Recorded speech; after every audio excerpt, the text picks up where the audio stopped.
Bismillahirrahmanirrahim. Assalamualaikum warahmatullahi wabarakatuh. Anak-anakku yang baik, pintar dan sehat, selamat berjumpa kembali pada pelajaran pendidikan Pancasila dan Kewarganegaraan di kelas 9 ya, pada semester ganjil. Nah, pada pertemuan kali ini Pak Guru akan menjelaskan materi pendidikan Pancasila dan Kewarganegaraan dengan kompetensi dasar, ya bisa kalian lihat sendiri gitu ya. Terus dengan indikator pencapaian kompetensinya itu ada 5 ya. Nah, mari kita lihat pada pertemuan kali ini Pak Guru akan mengambil judul tentang dinamika perwujudan Pancasila sebagai dasar negara dan pandangan hidup bangsa Indonesia. Apa itu dinamika? Jadi dinamika itu adalah sesuatu yang mengandung arti tenaga kekuatan yang selalu bergerak, berkembang, dan dapat menyesuaikan diri secara memadai terhadap keadaan. Ingat, terhadap keadaan. Jadi Pancasila itu bisa menyesuaikan diri dengan keadaan ya. Pada kali ini Pak Guru akan mengambil subtema yaitu tentang penerapan Pancasila dari masa ke masa. Coba kalian amati di lingkungan sekitarmu. Mungkin kamu akan menemukan berbagai macam bentuk penerapan Pancasila. Di antaranya gotong royong membersihkan lingkungan sekitar, musyawarah pemilihan ketua RT, menjaga ketenangan di lingkungan tempat ibadah, menjenguk tetangganya yang sakit, serta menggalang dana untuk korban bencana. Nah, hal-hal tersebut merupakan perwujudan nilai-nilai Pancasila. Nah, sekarang lihat. Bagaimana perwujudan nilai-nilai Pancasila sebagai dasar negara? Ini dibagi dalam 4 tahap ya. Jadi perwujudan nilai-nilai Pancasila sebagai dasar negara itu dibagi dalam 4 tahap. Yaitu tahap yang pertama pada masa awal kemerdekaan ya. Terus tahap yang kedua pada masa Orde Lama. Terus pada yang ketiga pada masa Orde Baru. Dan yang terakhir itu adalah masa reformasi sampai sekarang ya. Mari kita lihat satu persatu tentang tahap-tahapnya itu. Pada masa awal kemerdekaan ya. Pada masa awal kemerdekaan ini, penerapan Pancasila sebagai dasar negara dan pandangan hidup bangsa menghadapi berbagai macam ancaman. Bangsa Indonesia harus menghadapi oknum-oknum yang berupaya mengganti Pancasila dengan ideologi lain yang tentunya bertentangan dengan kepribadian bangsa Indonesia. Di situ ada ideologi lain. Tapi dalam hal ini ideologi lain itu nanti yang akan diterapkan yaitu ideologi komunisme. Terus upaya-upaya apa yang dilakukan oleh oknum-oknum tadi untuk mengganti Pancasila dengan ideologi lain? Yaitu diantaranya ada 6. Dari 6 itu Pak Guru menggarisbawahi itu 2 saja. Yang pertama itu tentang pemberontakan Partai Komunis Indonesia di Madiun ya. 3 tahun setelah kemerdekaan ada pemberontakan PKI di Madiun. Yang ini nanti akan berkembang pada masa Orde Lama nanti ya.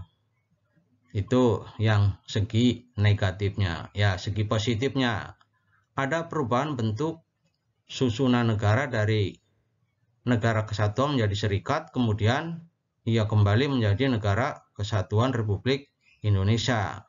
Dan konstitusi atau undang-undang yang berlaku itu pada waktu awal kemerdekaan itu menggunakan Undang-Undang Dasar sementara tahun 50, kemudian ia dirubah menjadi undang-undang, ia kembali kepada Undang-Undang Dasar Negara Republik Indonesia tahun 1945, yaitu ya usaha-usaha yang dilakukan oleh oknum-oknum mau menggantikan Pancasila dengan ideologi yang lain.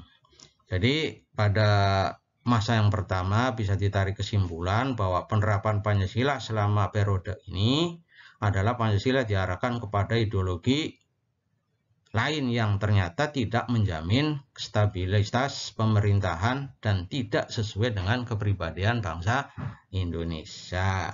Mari kita lihat pada tahap kedua, yaitu masa Orde Lama, dengan Orla ya.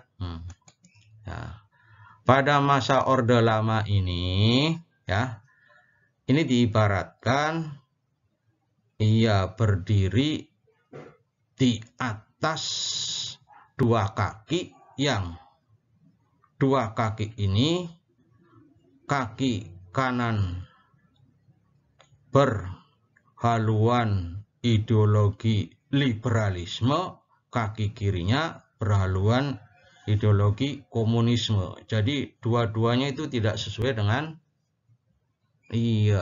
kepribadian bangsa Indonesia ya. Jadi dalam hal ini pada masa Orde Lama ini ya, dengan keluarnya dekret Presiden 5 Juli 1959 akan terjadi berbagai macam penyimpangan terhadap Pancasila dan Undang-Undang Dasar 1945.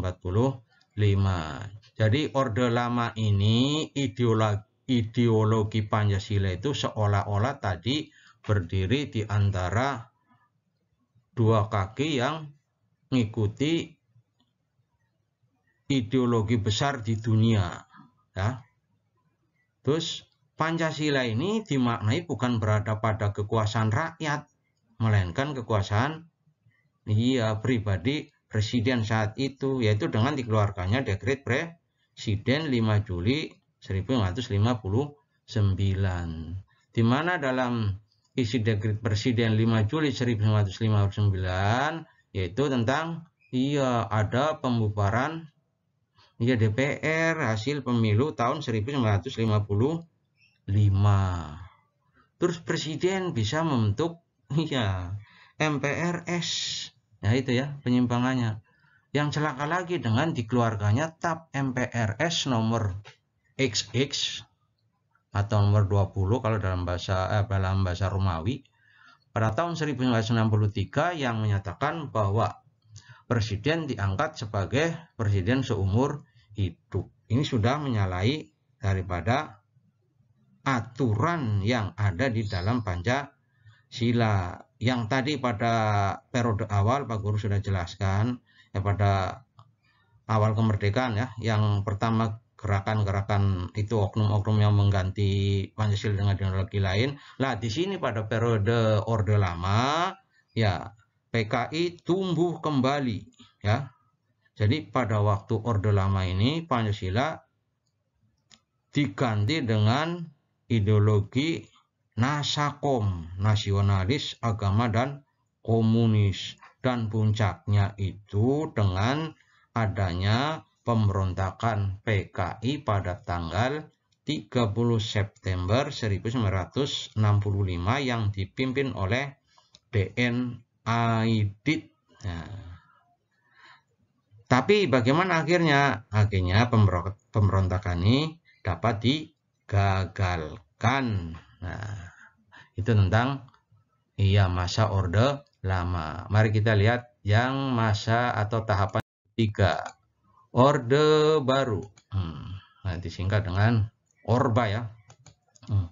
Pada Orde Baru ini sebenarnya itu memberikan secerah harapan bagi rakyat Indonesia, terutama yang berkaitan dengan perubahan-perubahan politik yang dulunya bersifat otoriter pada masa kepemimpinan atau Presiden Soekarno, biar menjadi demokratis dan perwujudan nilai-nilai Pancasila itu secara murni dan konsekuen. Mari kita lihat itu kira-kira Orde Baru itu yang bagaimana tadi itu memberikan secerah harapan ya.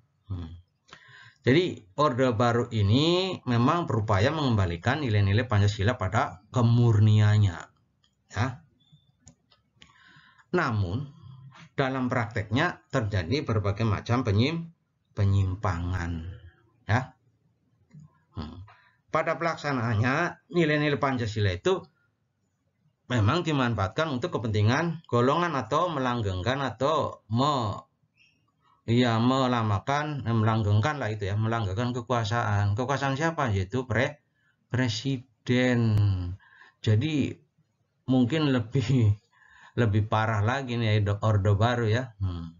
Kenapa? Karena semua itu yang mengatur adalah presiden. Rakyat tidak bisa berkutik. Nah, pada periode ini kebebasan berpolitik dan kebebasan pers dibatasi sehingga terjadi banyak penyimpangan. Penyimpangannya apa? Ya tadi itu. Partai politik yang pada Orde Lama itu ada 172 partai dirampingkan menjadi 3 partai, yaitu Partai Persatuan Pembangunan, terus yang kedua Golongan Karya, dan yang ketiga Partai Demokrasi Indonesia. Nah, serta ada pers dibatasi ya. Pers itu dalam menyiarkan kejadian berita-berita itu tidak boleh mengkritik pemerintah. Dalam hal ini pers itu sebagai corongnya pemerintah. Dan terjadi juga adanya pelanggaran hak asasi manusia, di mana pada Orde Baru itu ada istilah daerah operasi militer. Jadi pada waktu itu memang ya sudah militer yang berkuasa atas perintah presiden ya. Lama-kelamaan akhirnya Orde Baru ini masyarakat sudah tidak sanggup lagi dan timbul krisis ekonomi. Akhirnya bagaimana? Nah, krisis ekonomi ini yang memunculkan masyarakat pada resah. Maka Orde Baru ini tumbang dengan lahirnya reformasi pada masa yang keempat ya. Ini simbol KKN. Jadi pada waktu Orde Baru itu KKN itu terjadi di mana-mana. Itu apa KKN itu apa ya? Singkatannya mungkin kalian masih ingat, yaitu korupsi, kolusi, dan nepotisme. Nah, mari kita lihat pada tahap yang keempat, yaitu masa reformasi. Nah, tadi pada masa Orde Baru terjadi krisis ekonomi, masyarakat ribut sana sini. Maka lahirlah yang dinamakan dengan reformasi. Ya, reformasi itu lahir pada tanggal 21 Mei 1998 di mana Presiden Soeharto yang berkuasa selama 32 tahun mengundurkan diri dengan didemo oleh para mahasiswa. Reformasi itu yang bagaimana? Reformasi ini dihadapkan pada kondisi kehidupan yang diwarnai oleh kehidupan yang serba bebas. Ingat, bebas. Kebebasan yang mewarnai kehidupan masyarakat saat ini meliputi apa saja? Berbagai macam bentuk. Dari kebebasan berbicara, berorganisasi, berekspresi, dan sebagainya. Tapi di satu sisi memang dapat memacu kreativitas masyarakat. Tapi di sisi lain mendatangkan dampak negatif yang merugikan bangsa Indonesia itu sendiri. Dampak negatifnya apa? Yaitu dengan munculnya berbagai macam ya rongrongan tentang kemurnian Pancasila. Jadi eksistensi Pancasila sebagai dasar negara mulai terancam kembali. Itu dengan munculnya apa? Yaitu ada gerakan-gerakan separatisme, radikalisme, terorisme, ya. Jadi pada apa itu gerakan separatisme? Gerakan separatisme itu gerakan yang dilakukan oleh tiap-tiap daerah. Tiap-tiap daerah ingin berdiri sendiri, tidak mau bergabung dengan NKRI. Contohnya apa?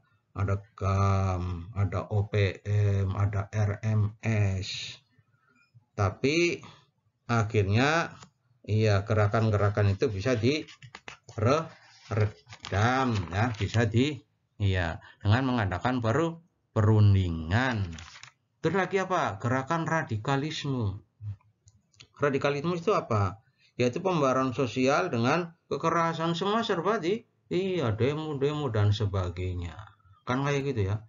Kurang sedikit tidak sesuai, diadakan demo lagi. Itu masyarakat ya. Terus terorisme yang dari masa reformasi sampai sekarang masih ada. Karena terorisme ini bentuknya tidak kelihatan ya. Apa itu terorisme? Terorisme itu penggunaan kekerasan dengan menakut-nakuti. Ya, contohnya apa? Ada peledakan bom, tidak tahu gedung diledakkan. Nah, terus apalagi ada kerumunan, ada bom bunuh diri. Nah, itu seperti itu, ya. Ya, jadi pada masa reformasi itu dampak negatifnya itu ada dampak positifnya, yaitu pemerintah pada era reformasi berupaya menjaga dan menerapkan nilai-nilai Pancasila.